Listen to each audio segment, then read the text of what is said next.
কুণাল ঘোষকে কুরুচিকর আক্রমণ মীনাক্ষী মুখোপাধ্যায়ের। কালীগঞ্জের সভা থেকে আক্রমণ, পাল্টা মীনাক্ষী মুখোপাধ্যায়কে আক্রমণ করেছেন কুণাল ঘোষ। সারদাকে চুরি করেছে নির্লজ্জ বেহায়া একটা রাজনৈতিক দল মুখপাত্র করে ওই বসিয়ে রেখেছে। আর তার ভাষণ শুনবো, তার ভাষণ সে বলবে পশ্চিমবঙ্গের রাজনীতি কি হবে। সে আমার বাবা মা টেনে তারা অপমান করছেন। এটা হচ্ছে সিপিএম এর সংস্কৃতি। বাবা মা দুজনেই আরজি করে স্টুডেন্ট। আমার বাবা ডক্টর কল্যাণ ঘোষ পিজি হাসপাতালের বায়োকেমিস্ট্রির হেড ছিলেন, যিনি বলেছেন তার বাপ ঠাকুরদার কাছ থেকে জেনে আসুক কোন পরিবার কাদের সম্পর্কে কথা বলছে, রইল বাকি সারদা। 1 ইঞ্চি প্রমাণিত হয়নি কুণাল ঘোষ কোনো জায়গায় কোনো দুর্নীতি করেছে। সিপিএম এর গণশক্তি এই সারদা সহ সবকটা চিটফান্ড থেকে কোটি টাকা বিজ্ঞাপন নিয়েছে, সেটা একটু গণশক্তিকে প্রকাশ করে দিতে বলুন না। ওরা আমাকে সহ্য করতে পারছে না, ওরা করেছে, ওদের পারিবারিক সংস্কৃতি।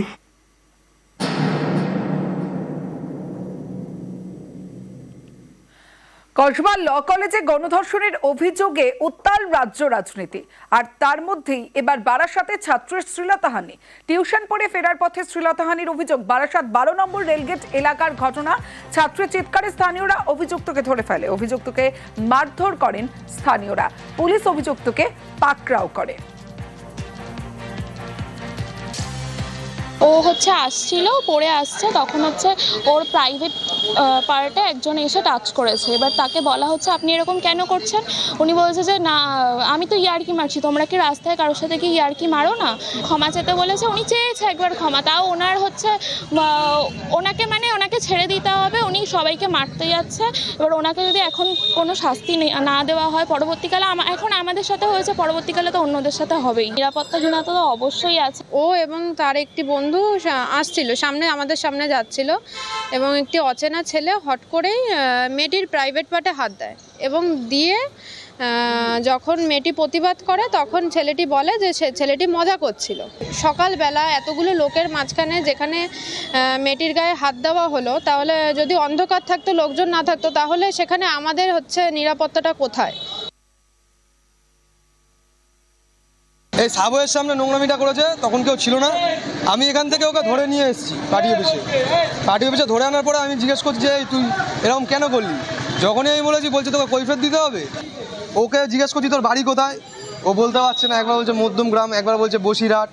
হট করে চিল্লামিল্লি কীভাবে দৌড়িয়ে গেলাম আমরা, গিয়ে দেখি 2টো মেয়ে কাঁদছে, না একটা ছেলে অন্য ধরে টানছে, বলছে দেখেন আমাদেরকে এরকম বাজেভাবে বিভিন্ন জায়গায় ছুটছে। তখন বলে তুই কেড়ে, ও আমাদেরকে ধাক্কা। তখন আমরা পার্টি অফিসের মধ্যে ভিতরে নিয়ে গেছি, নিয়ে বলছি বল তুই গায়ে দিয়েছিস কেন, মেয়েগুলো গায়ে দিয়েছেন। এর মধ্যে আমাদের সাথে তর্কাতর্কি, ধস্তাধস্তি। ও বলছে দেখে নেবো, বুঝে নেবো। আমরা আতঙ্কিত, খুবই আতঙ্কিত।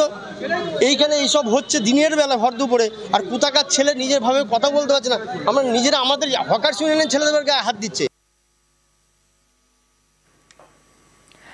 জেলা থেকে সরাসরিতে বা জেলার অন্যান্য খবরের দিকেও নজর রাখতেই হবে, কারণ দলেরই মহিলা নেতাকে প্রতারণার অভিযুক্ত বিজেপি নেতা। চাকরির নামে প্রতারণা, সেই জন্য লক্ষাধিক টাকা নেওয়ার অভিযোগ করেন ওই মহিলা। সেই মর্মে আমডাঙ্গা থানায় নালিশ জানান বিজেপি নেত্রী।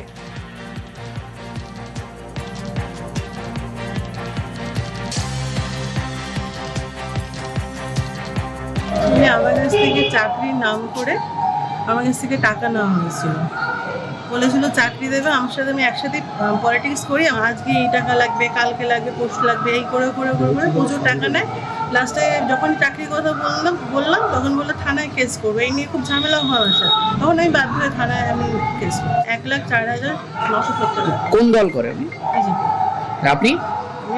টাকা রিটার্ন করেছি।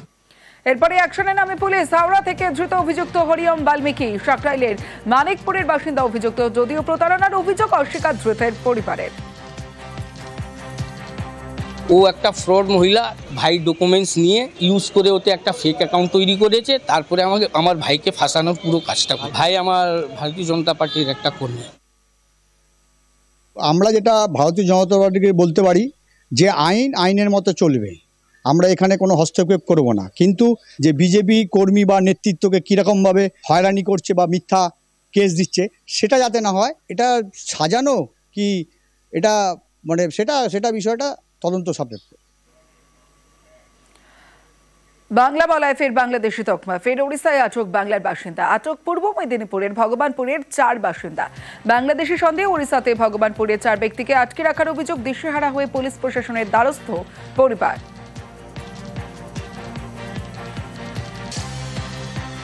বাইরে ফেরি করে, আমরা গরিব মানুষ, আমার স্বামী দীর্ঘদিন সেখানটায় থাকে। আজকে মানে বাংলাদেশের সমস্যার জন্য আমার স্বামীকে তুলে নিয়েছে, স্বামী শ্বশুরা সবাইকে নিয়ে চলে গেছে।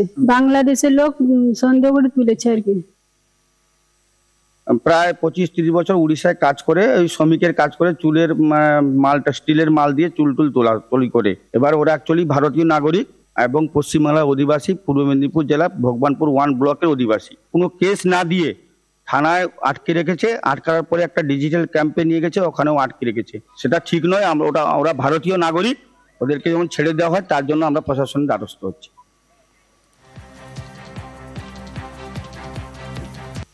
তারা এখন ছাত্র নেতা। আজকে 9 বছর কলেজে, ইউনিভার্সিটিতে স্টুডেন্টস ইউনিয়নের ইলেকশন হয় না। আজকে ভাইপো গ্যাং তারা প্রত্যেকটা college, university, law college, medical college সব দখল করে নিয়েছে। আর সেখানে শুধুমাত্র অর্থের কারবার হয় না, সেখানে আপনারা আপনার মেয়েকে, আপনারা আপনার বোনকে পাঠাচ্ছেন উচ্চ শিক্ষায় শিক্ষিত হতে। আর সেখানে তৃণমূলের নেতারা, যাদের ছবি ভাইপোর সঙ্গে দেখা গেছে, যারা তৃণমূলের ছাত্র সংগঠনের পদে বসে আছেন, তারা এই ঘটনা ঘটাচ্ছেন।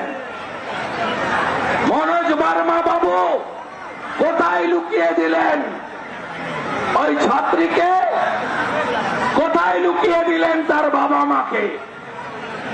আজকে রাজ্য মহিলা কমিশন কথা বলার সুযোগ নেই।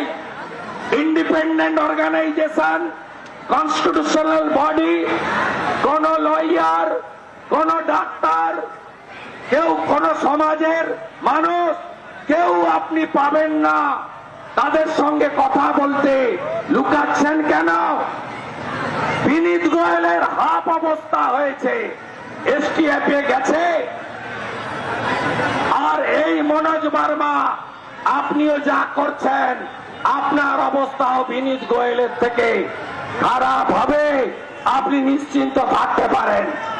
আমরা পার্ক স্ট্রিট থেকে কসবা একসঙ্গে রাজ্যে যতক্ষণ না মমতা ব্যানার্জিকে টেনে হিঁচড়ে আমরা গদি থেকে নামাবো ভোটের মাধ্যমে, ততক্ষণ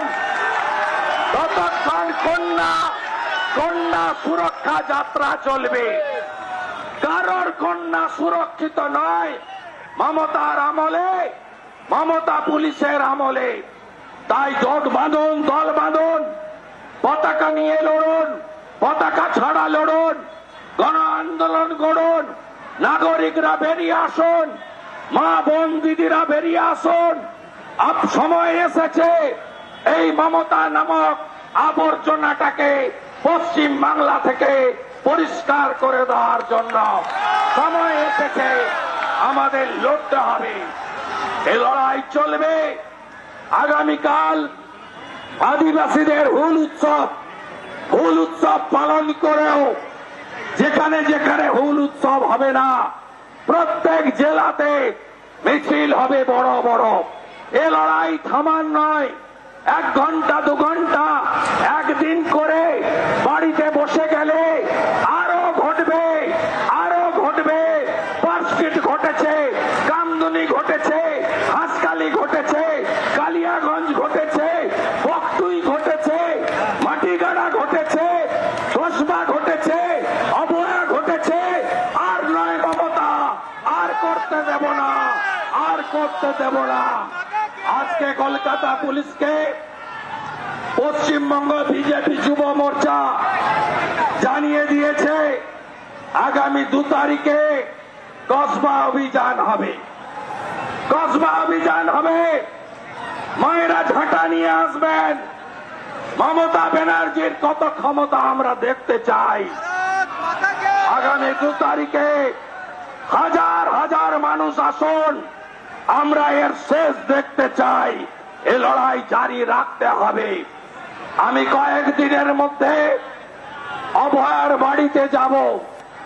অভয়ার বাবা মাকে বলবো যে গত বছর 27শে আগস্ট ছাত্র সমাজ নবান্ন অভিযানের ডাক দিয়েছিল, ঐতিহাসিক অভিযান পতাকা ছাড়া।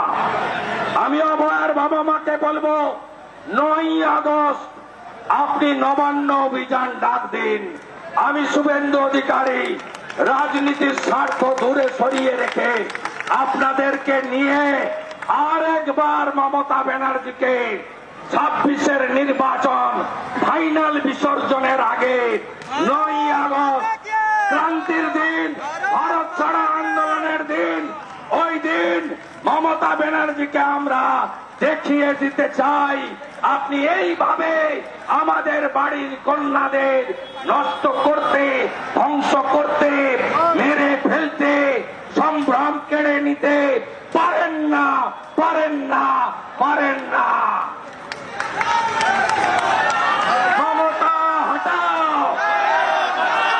কন্যা বাঁচাও, কন্যা বাঁচাও, কন্যা বাঁচাও।